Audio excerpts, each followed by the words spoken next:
Hi my dear friends, welcome back to Pournami studios. Friends ఎలా ఉన్నారు? అందరూ మంచిగున్నారా? నేను మంచిగున్నానండి. ఈరోజు స్పెషల్ జ్యూస్ ఏమిటంటే సమ్మర్ సీజన్లో దొరికే టేస్టీ ఫ్రూట్. అదేమిటంటే జాక్ ఫ్రూట్, పనస పండుతో జ్యూస్ ఏ విధంగా చేసేసుకోవాలో మీకు ఈ వీడియోలో చూపించేస్తా. ఓకేనా ఫ్రెండ్స్, లెట్స్ గో. నేను పనస పండ్లు 5 తీసుకున్నానండి. కొన్ని బాదం, ఇవి నానబెట్టినవి కాదండి, కచ్చాబాదం తీసుకున్నా. 10 నుంచి 12 కచ్చాబాదం తీసుకున్నా.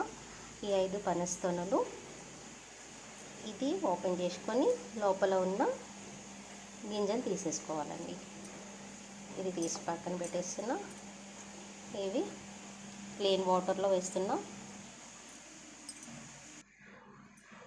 ఫ్రెండ్స్, ఇలా గింజలు సపరేట్ చేసేసుకొని ఇది వాటర్లో పోసి పెట్టుకుని ఇవి చిన్నగా చేసుకోవాలి. ఇప్పుడు ఈ విధంగా చేసుకొని ఫస్ట్ బాదం మరి ఫైన్ పేస్ట్ కాకుండా కచ్చాపచ్చగా మిక్సీలో వేసుకొని చేసేసుకుందాం. ఈ విధంగా పౌడర్ చేసుకొని పెట్టుకోవాలి.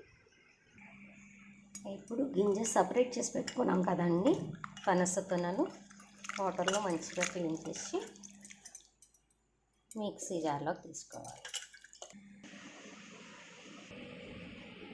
ఫ్రెండ్స్, ఈ విధంగా ఫైన్ పేస్ట్ రెడీ చేసుకొని పెట్టుకోవాలి. ఇప్పుడు కొంచెం చిల్డ్ వాటర్ యాడ్ చేస్తున్నా. జ్యూస్ చల్లగా ఉంటేనే చాలా టేస్ట్ ఉంటుంది. మీకు కావలిస్తే మిల్క్ అయినా యాడ్ చేసుకోవచ్చు వాటర్ ప్లేస్లో. నేను ప్లస్ చక్కెర కూడా యూస్ చేయటం లేదండి, పనస్తోనలో ఆల్రెడీ స్వీట్ ఉన్నాయి. మీకు స్వీట్ ఎక్కువగా కావాలనుకుంటే కొంచెం యాడ్ చేసుకోండి. వన్ సజెషన్ ఫ్రెండ్స్, చక్కెర ఎక్కువగా యూస్ చేయకూడదు, ఆరోగ్యానికి అంత మంచిది కాదు. ఓకేనా? నేను ఇప్పుడు చిల్డ్ వాటర్ యాడ్ చేస్తా.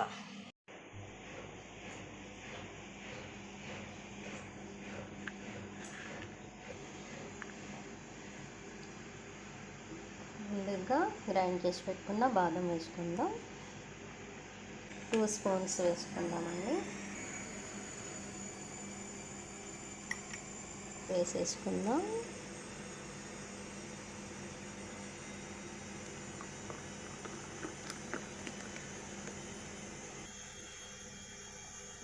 బాదం పక్కలు వేసుకుందాం. పనస తొనల ముక్కలు కూడా వేసుకుందాం.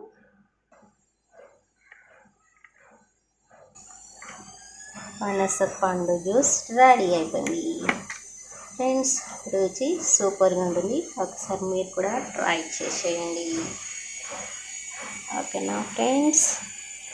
నా వీడియోస్ మీకు నచ్చినట్లయితే లైక్ చేయండి, షేర్ చేయండి అండ్ సబ్స్క్రైబ్ చేసుకోండి.